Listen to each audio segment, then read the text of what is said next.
Welcome back to Three Sisters Circuit for our final instalment of action out on track, and we're finishing with our biggest class, the Miami Super Cadets. Now, some of these youngsters may be just 8 years old, but don't let that fool you. They want to win just as much as anyone, and their ability to learn quickly and drive fearlessly always makes for some exciting racing. So let's go and join your race commentators, Jake Sanson and Alan Tadei.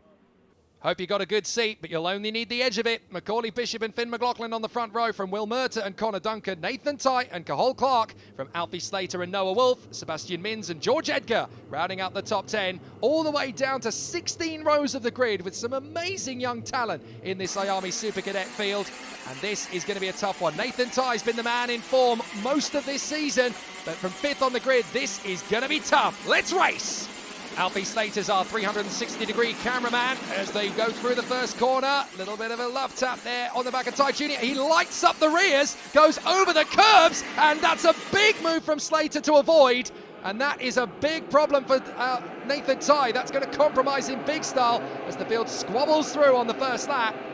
Down the pit straight, into the right-hand hairpin, and then into the double left apex. It's essentially another hairpin as the drivers take that fairly carefully. A couple of drivers making a move or two, though, in the midfield.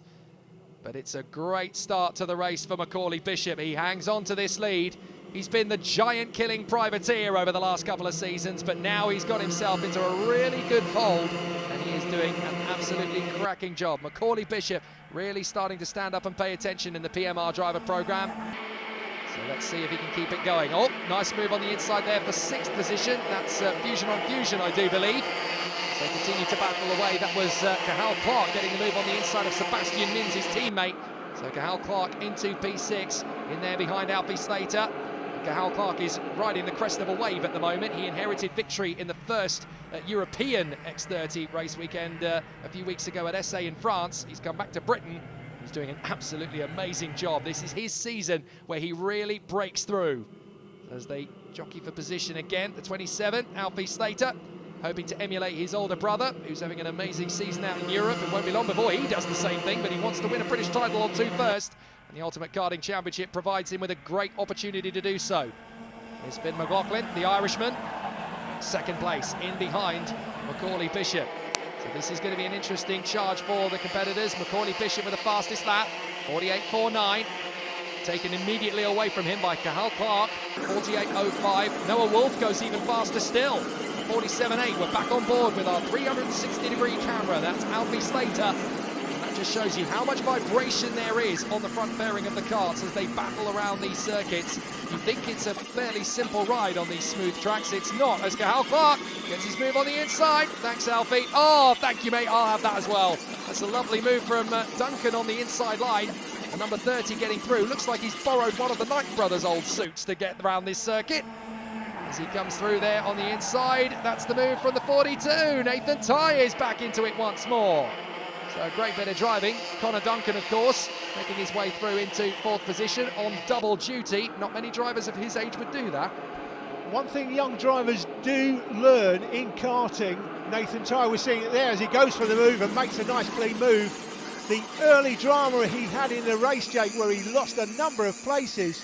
What they do learn early, these young drivers, is not to let the red mist descend. Keep your focus, keep working it and work the gaps and keep going.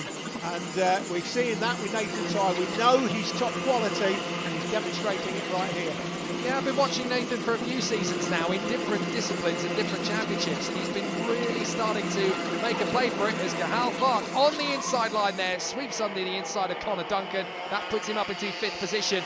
But yeah, as you say, Nathan Tye, he started this season perfectly, didn't he, at Rowborough with an absolute clean sweep. Did a great job last time at Wilton Mill. And he's in 4th place. Let's not forget, look, he's only 1.3 seconds back as Duncan gets back on the inside of Clark. That compromises Clark. Slater might slide through as well, which he does. So a nice bit of opportunistic driving there from young Alfie Slater, who's about to welcome a 4th sibling into the world, would you believe? Goodness me, Adrian Slater is going to have his work cut out, and they all want to be racing drivers. 2 of them currently are. So as they battle away, Alfie Slater charging after Connor Duncan. This is going to be an interesting sweep. Don't be fooled by the Knight on the back of the overalls there. Connor Duncan only just recently joining the Oliver Rowland Motorsport fold, and that's the only suit that can fit him in short notice. So he's battling away. But double duty, as I mentioned, for Connor Duncan. That's when you do 2 classes in one weekend. The master of that, of course, is Reggie Dewey, who we saw earlier on in Senior X30 nowadays. He's done 3 classes in one weekend before and been in the top 5 on the timesheets in all 3 classes. So if Connor wants any tips, Reggie's your man. But he's very much the man on form. Honda Cadet and now Miami Super Cadet in one weekend. There's not many drivers that will do 2 classes in one weekend. There's not many who can, of course. You can do Junior X30 and Rotax if you really want, but it is such a difficult discipline to switch from one to the other. They are very different karts. It's up the inside. That's a lovely lunge from the 69. Moving through, that's Eden Spanswick. He gets the move there on Sebastian Mins. And this is one of the things I love about Miami Super Cadet. From one meeting to the next, you're going to see new drivers making progress. You're going to see new faces work their way up into that top 6, up into that top 10. And all it takes, and we've said this time and time again, is one decent weekend where it all starts to click and the drivers get into those decent positions, they climb up the order, and then they realise how to unlock their full potential. And we've seen that with Bishop, we've seen that with McLaughlin. Remember about 18 months ago when these guys were in the midfield battling for 13th, 14th, 15th place. Now they're winners battling for victory. Yeah, we've said that a lot, haven't we? You see people battling down in 15th, 16th, 17th, and we always say it's important that you come out on top of that battle, because maybe in 18 months' time, maybe in 12 months' time even, that battle may be for the win, and if you come out on top of that battle, you then take the big pot home. Yeah, just looking at the drivers further down the field, you've got the likes of Woodward, Housley, Logan Howes is in that mix. Some really, really good names that are starting to make some big progression. Then, of course, there's Mason Bishop. We need to watch out for him because Mason Bishop is going to be as quick, if not quicker, than Macaulay Bishop because he's got Macaulay as a tutor. He's teaching him everything he knows every time they go for test sessions. So that's another driver to watch for. Oh, so narrowly squeezed there on the inside. Ben Smith, he was lucky there not to get completely chopped across by the 55 of Roman Kamyab. That got very close. Clark up the inside of Slater.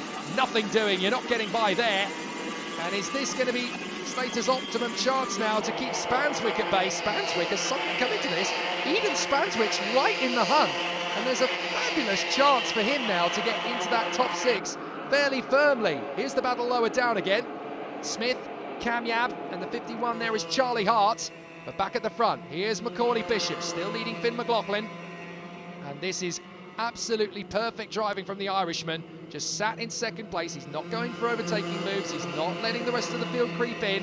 You've got Murta there in 3rd position doing a grand job. But I have to say, that's a name we need to talk about. As in the inside comes Finn McLaughlin. Now he makes the move. But Will Murta has been so strong in this weekend. He's in 3rd position. This is his first major run for the victory at this level. He's had some good weekends, but this is a groundbreaking moment for Will Murta. They're in 3rd position, but Bishop tries again, but Finn McLaughlin's defending, and that's going to give Will Murta the ammunition he needs to get on the inside of the PMR. So Bishop is still there in 2nd, but watch for Will Murta. He's the danger man. Look at McLaughlin. He's swarming all over the shop trying to keep Bishop at bay. And Murta's going to have a chance here on the undercut. Surely, if McLaughlin can get that line stapled in place, Bishop's not going to have any way to get through on the inside or the outside. And we're running out of laps. Last lap, here we go, and this is it. McLaughlin storms to the inside to hold off Macaulay Bishop, but Will Murta sat in 3rd place, he's closing. And what about Ty and Duncan? 4th and 5th, they're gaining ground. McLaughlin dives to the inside. Still no room for Bishop. Murta's there in 3rd position trying to get close. Bishop's got a line up the inside. They're going to be wheel to wheel, but Bishop's far enough alongside to make that work. Murta comes through the inside for 2nd. Ty tries to get through for the inside for 3rd. It doesn't work. McLaughlin now tries to defend from Murta. We've got this terrific battle for 6th place as well. Slater, Spanswick and Clark, but look, Bishop's got clear.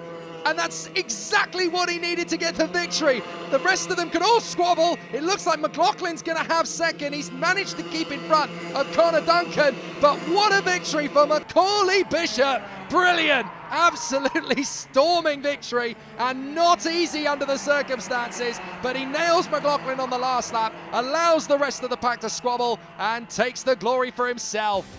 Great race from McLaughlin in second place. Good fight from Duncan in P3. Ty, Murta and Slater bagged good points in the top 6. Spanswick and Clark unfortunate to miss the top 6. Mins and Werrell doing a good job in the mid-pack, but Macaulay Bishop, a big win. Well, super racing from those super cadets there. Very mature heads on some young shoulders. Macaulay Bishop was the man that was fighting off the challenges through the main part of the race, loses position at the front with a lap or two to go, and then somehow finds it back with a few corners to go. Double fists in the air from him as he crosses the finish line, and he was thrilled when I spoke to him at the podium. Well, Macaulay, huge congratulations. That was a fantastic win. The battle throughout the race between yourself, Finn and Connor was quite something. You held your nerve, though, and you took the checkered flag. You must be absolutely thrilled. Yeah, I'm really thrilled. I got Finn on the last lap and he couldn't really do anything. I just controlled the race the whole race, and he didn't go in until the last lap, and then I just tried to get him back, and I did. It's really brilliant stuff watching you youngsters race, because you got 14 laps there and about 30 in the field, and when you come out in the front like that, it just shows how mature and how intelligent your driving is. What's the pressure like going through your mind when you're coming into those last few laps? It's quite big when you've got someone right behind you, but once you got settled down, it's quite easy. So you're looking forward to GYG now? It's filled you with confidence before the next round? Yeah, definitely. I've done some testing and I think I'm quite fast. All right, well, we'll see you there, and huge congratulations once again. Thank you.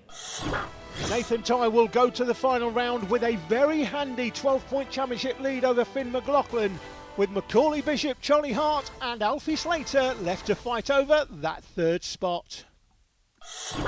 Well, that's it for round 3 of the Ultimate Karting Championship from here at Three Sisters Circuit in Wigan. What a fantastic finale to what has been a great weekend's racing. Next time you join us, we'll be in North Wales for the final round of the 2020 Championship. Glanigors is the venue, and we'd love it if you could join us there. Until then, from all of us here in Wigan, see ya.